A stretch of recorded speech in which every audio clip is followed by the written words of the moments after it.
Ya estamos de vuelta en Pauta de Análisis por la 100.5. 8:37 de la mañana, momento de más análisis, por supuesto. En este día lunes 27 de abril, cerrando abril, ya está con nosotros Cristóbal Uneus, director de Data Science and Holter. ¿Qué tal, Cristóbal? Buen día. Muy buenos días. Claudio Alvarado, director del IES. Ya llegó el otoño, Buenos días. Llegó el frío un poquitito. Oye, venía una entrevista en el DF del domingo, muy interesante, a Sebastián Edwards, donde él dice: Jorge Quirós es claramente un ministro político con muchísimo poder. No habíamos visto algo así desde Alejandro Foxley, o sea, desde el primer ministro de Hacienda cuando llega la democracia, después de la dictadura. ¿Usted sí? ¿Así de poderoso se ve Jorge Quirós o está exagerando Sebastián Edwards? Porque hay varios que tienen que decir que Quirós es el más poderoso. Es como si estuviera tambaleando. Uno, yo encuentro que Quirós es el menos político comparado con Alvarado y García, ¿no es cierto? Dos, yo tengo mis dudas porque vamos a ver cómo termina el proyecto, si realmente es poderoso. Ahora, que tiene mucha influencia, eso no está en discusión, y el proyecto que presentaron, ¿no es cierto? Así lo demuestra. Pero también se ve que un ministro, para que sea poderoso, necesita socios y aliados. Y no sé si Quirós tiene mucho. Es cosa de mirar el proyecto, lo firmó solo él, pero igual va a la Comisión de Trabajo y a la Comisión del Medio Ambiente. Entonces, yo tengo mis dudas. Foxley fue poderoso, pero tenía socios muy importantes. Benninger, Enrique Correa, ¿no es cierto? Parte ayuda al segundo piso. Tú das por hecho que entonces los ministros políticos no son tanto sus socios, sino que son como una contraparte. Estoy hablando de Claudio Alvarado y de José García Romero. Pero también socios en el sentido de apuntar al mismo lado. Es cosa de ver la pelea que tuvieron por gratuidad. Uh-huh. Claudio Alvarado. Yo estaba pensando en términos bien parecidos a los de Cristóbal. ¿Por qué era tan poderoso Alejandro Foxley, cuya sensibilidad y cuya agenda económica era distinta a la sensibilidad de don Patricio Aylwin, digamos?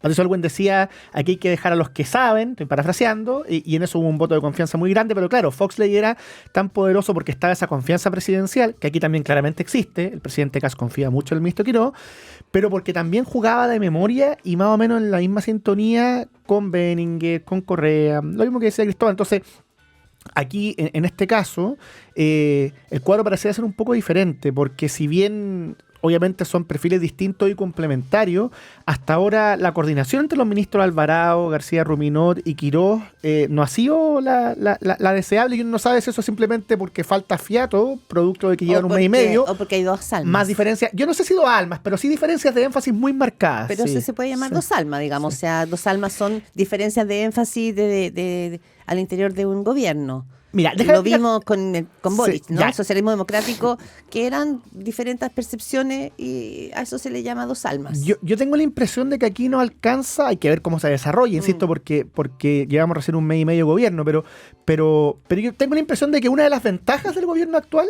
pese a los problemas, los desafíos que tiene por delante, es que las diferencias de énfasis que existen tienen más bien con un estilo de hacer política, con las cosas a priorizar, pero si uno imagina el horizonte deseable que tienen, así la visión de país que tienen por delante Alvarado y Quirós, no estoy seguro que dé para llamarlo dos almas. Si uno sentaba, partiendo del gobierno de Boric, a los ministros del Frente Amplio, Camila Vallejo, Leo Jackson, con los próceres del socialismo democrático, yo creo que las diferencias eran más grandes de fondo. Sí. Y había otro tema con Alejandro, ¿no es cierto? Que él podía conversar y se le veía conversando con gente que opinaba distinto de él. Con Foxley, dices tú. Con Foxley, sí. Perdón, ¿no es cierto? Sí. El acuerdo que hizo con Manuel Feliú, se podía juntar con la CUT, ¿no es cierto? Estaba Manuel Busto, tenía una relación muy cercana a Cortázar, ahí hicieron también... Con Piñera también. Entonces yo no veo eso en Claro, el ministro... era más político. Yo no veo eso en el ministro Quirós, hasta ahora. Puede ser que... No ves esa flexibilidad. Esa flexibilidad y esa conversación con gente del otro pero, mundo. A ver, y para después pasar, ¿no es cierto?, a la reforma misma que ya empieza, ¿no es cierto?, a tener... No nos quedemos en el contraluz Quirós-Foxley, porque entre medio pasaron... No, quedémonos en el poder. ¿Qué tan poderoso es hoy día Jorge Quirós el ministro más poderoso del gabinete? Esa es la pregunta. Más que compararlo con cómo era Foxley y cómo... No, yo creo que Alvarado es más poderoso que él. Coincido con Cristóbal, porque... Habla Claudio Alvarado. Sí, solo alcance nombre, lo he dicho otras veces. La gente de los celulares guarda los segundos apellidos. ¿Por qué me parece que Alvarado es más poderoso? Porque es muy evidente que toda la influencia que tiene Quirós está circunscrita al ámbito económico, pero la conducción política del gobierno la tiene el ministro Alvarado, y cuando se han sabido que hay diferencias de opinión, de prioridad o de énfasis, no termina predominando en todos los temas la opinión de Quirós. En ese sentido yo creo que Alvarado tiene más influencia. Y también, si no miro para atrás, hemos tenido otros ministros de Hacienda que también son bastante poderosos. Por mencionar solo un ejemplo, Andrés Velasco en Michelle Bachelet 1. Sí, versus Claudia. Claro, ahí yo creo que Velasco era igual o más poderoso que Quirós ahora. Sí. Oye, esto llevémoslo también un poco a las encuestas. Tuvimos CADEM y tuvimos Criteria. Es interesante, por ejemplo, lo decía Cristian Valdivieso, el tema de la narrativa respecto de cómo está aterrizando, porque todavía no aterriza, cómo estaría aterrizando, con qué clima esta mega reforma o ley de reconstrucción que planteó el gobierno y que ingresó ya a la Cámara la semana pasada. Hay un porcentaje importante de personas que solo han escuchado hablar, que no tienen una gran percepción. Y hay también un porcentaje cerca del 37-39% que está a favor, 37% decía Criteria, que le hace sentido. Pero lo que él decía es que acá se está generando, decía Valdivieso, una tensión narrativa, que todavía no sabemos cómo va a cristalizar. ¿Ustedes lo ven así? ¿Cuál será la percepción ciudadana respecto de esta reforma? ¿Y qué tan importante es lo que la opinión pública pueda pensar o no de este proyecto tan emblemático e importante para el gobierno? A ver, hay que darse cuenta que la gran mayoría de los chilenos, el 80% de los chilenos no paga impuesto a la renta, ¿no es cierto? Y el impuesto que termina pagando es el IVA.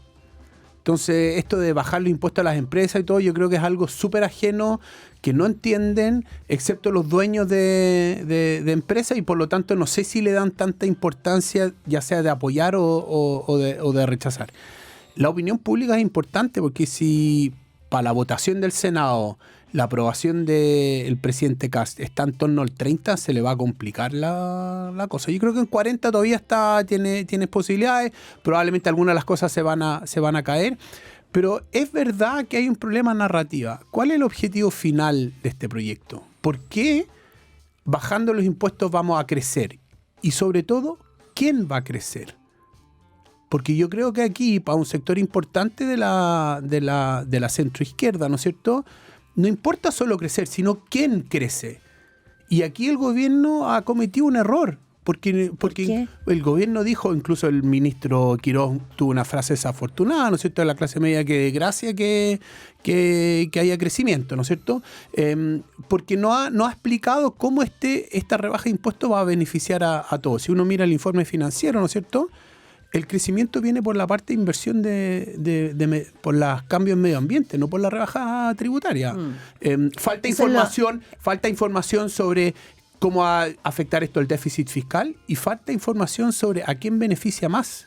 Los datos están para eso y van a terminar saliendo al respecto. Juan Pablo Lavín, que estaba recién acá, de Panel Ciudadano, decía que la frase que se dice, ¿no?, que ha hecho la oposición, les baja los impuestos a los ricos y a ti te sube la benzina, tiene todo para aprender en la ciudadanía, es decir, para imponerse como narrativa. No quiere decir que esto lo capitalice la izquierda, porque la izquierda está sentada en la banca, ¿ya? Pero sí que finalmente hay un concepto que podría jugarle en contra de la reforma, ¿creen ustedes o no? ¿Qué dices tú, Claudio? A ver, ¿por qué me parece que el contexto es propicio para la reforma, pese a que yo coincido con Cristóbal en que hay un problema narrativo en la manera en que se impulsa el proyecto? Porque primero, a mí me parece que sí tiene cierta capacidad de persuasión la idea siguiente: llevamos haciendo mucho tiempo las cosas del mismo modo, el país está estancado, cambiemos el guión a ver si ahí logramos salir adelante. Yo creo que eso, que no es un argumento económico estrictamente, hace algo de sentido. Y luego porque sabemos que la ciudadanía, si bien probablemente no entiende el detalle técnico de muchas de las medidas, sí anhela a mayor crecimiento, y la reactivación económica se volvió una prioridad. Yo creo que esa es la oportunidad que tiene el gobierno. Ahora, ¿por qué tiene un problema narrativo? A propósito de Sebastián Edwards, yo creo que él lo explicaba muy bien en una columna del fin de semana anterior, no este domingo recién pasado, donde él decía, bueno, aquí el eje tiene que ser explicar por qué esto es pro empleo, por qué esto es pro crecimiento, y no quedarse en la discusión tributaria Estrictamente, yo creo que en eso el gobierno todavía tiene un desafío por delante. Ahora, así como el gobierno tiene ese desafío, yo creo que la oposición, y en particular el mundo de la izquierda y la centroizquierda, también tiene un desafío narrativo por delante, porque si no logra aprender este eje ricos versus pobres, lo otro que ha dicho revela un vacío, como decías tú, Claudio, yo también los veo en la banca. O sea, esta idea de estar amenazando con ir al TC, incluso antes de conocer al proyecto, es muy revelador de la dificultad que encuentra para ubicarse en el cuadro actual, sobre todo considerando que pocos años atrás la oposición denostaba al mismo TC. Yo creo que ahí también hay, digamos, si no prende el rico versus pobre, la oposición no sabe muy bien qué hacer con este proyecto, tengo la impresión. La oposición de izquierda a centro-izquierda. Más bien de centro-izquierda. Claro. Porque Ahora, van a pasar dos cosas en el corto plazo que pueden favorecer o perjudicar el proyecto. Uno, vamos a conocer el jueves la contracción del gasto fiscal, ¿no es cierto? Y si eso está ocurriendo de manera fuerte, eso puede decir Quirós está haciendo la pega y está haciendo eso. Y dos, en junio vamos a conocer la operación renta. ¿Por qué es tan importante la operación renta? Porque en los últimos 3 años, ¿no es cierto?, 2 años y medio, la tributación no minera, que es la gran parte de la tributación que pagan las empresas, ha ido cayendo. Entonces, si cae la tributación minera y yo bajo los impuestos y no hay base tributaria, no va a haber ingresos tributarios.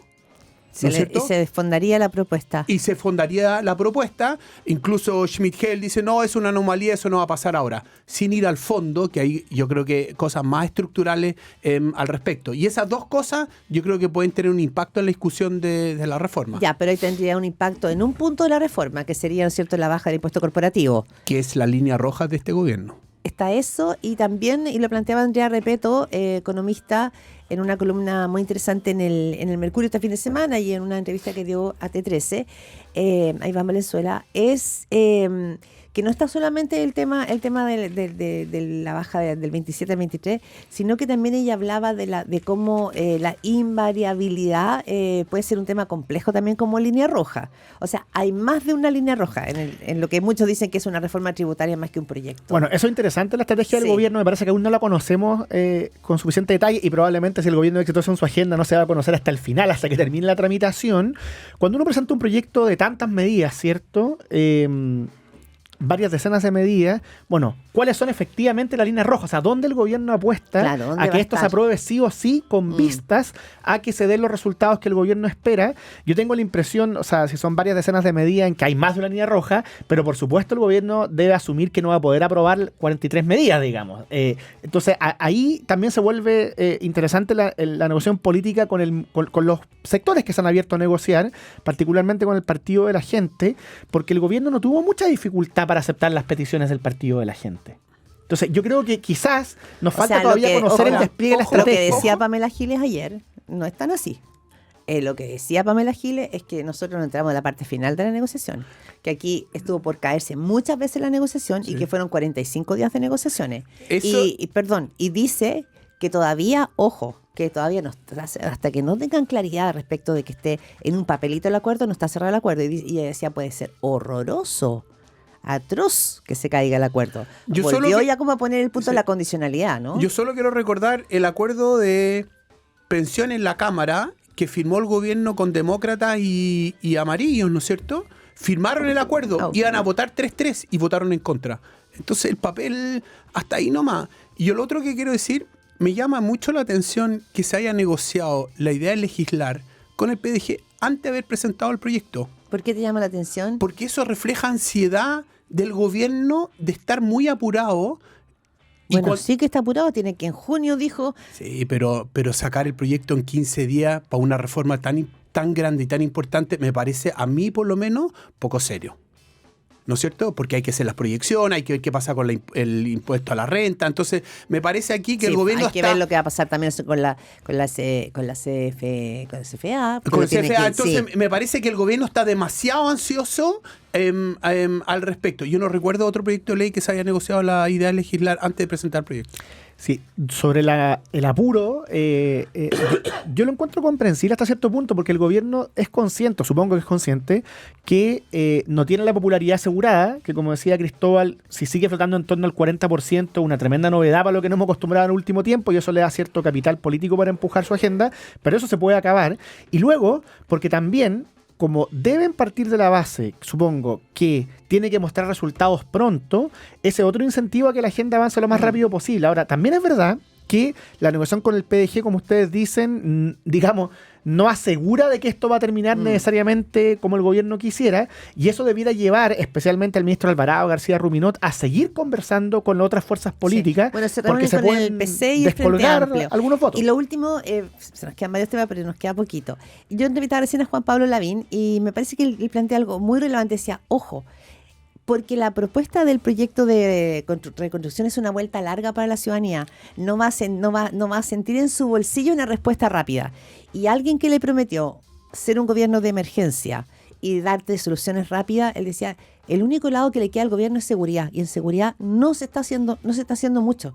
No hay comunicacionalmente una gran apuesta. ¿Ustedes están de acuerdo con eso? Que la otra es la vuelta larga, que se requieren, que el gobierno tiene que empezar a dar respuestas mucho más rápidas y que seguridad podría ser el terreno. Cristóbal Uneus. Yo creo que sí, yo creo que por eso están tan apurados con esta mega reforma, porque quiere salir rápido y decir, yo estoy con urgencia para ayudarlos a ustedes. A mí me da la sensación, yo no veo con buenos ojos lo que va a pasar en seguridad. Yo creo que la ministra partió mal y no ha enmendado el rumbo. Y no queda claro cuáles son las propuestas. Eso decía Lavín, como que no se sabe la línea. No se sabe la línea. Claudio Alvarado. Es difícil no coincidir con el diagnóstico crítico porque, digámoslo así, Es difícil no coincide. Claro. O sea, lo que dice Cristóbal es muy plausible porque si uno piensa cuáles eran las dos grandes promesas de campaña, seguridad y economía. En economía, el proyecto de reconstrucción y desarrollo económico nos podrá gustar más o menos, pero hay una agenda sobre la mesa en torno a la cual estamos discutiendo, se ve acción al punto que Cristóbal recién decía quizás esto es muy apurado, pero digo, ahí hay una línea de trabajo. Respecto a seguridad, hasta ahora no existe nada parecido. Mi impresión es que el gobierno todavía no sufre esto a nivel de aprobación ciudadana, no le pasa la cuenta, porque sigue siendo creíble. La ministra bajó 16 puntos. Claro, no, pero digo, el gobierno, el presidente Kast todavía sigue encarnando una promesa de orden que resultó muy creíble en campaña, que ofreció un contraste con lo que había antes, pero el gobierno no va a poder seguir girando siempre esa cuenta corriente. Entonces, ¿qué agenda va a levantar en seguridad? Hasta ahora, Claro. La ministra obviamente está al debe. Sí. 8:53 de la mañana, nos reencontramos el próximo lunes, ya va a ser mayo. Cristóbal Uneus y Claudia Alvarado, muchísimas gracias. Muchas gracias, buena semana. Chao.